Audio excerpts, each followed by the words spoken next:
Burung ini sangat unik dengan bervariasi warnanya. Umumnya berwarna kuning kehijauan dengan sisi tubuh berwarna kastanya dan lingkaran mata putih yang mencolok.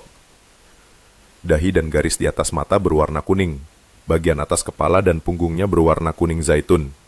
Sayap dan ekornya berwarna hitam dan bagian bawahnya berwarna kuning pucat. Nama burung ini yang bernama Marian kacamata putih. Burung ini tinggal di Pulau Marian.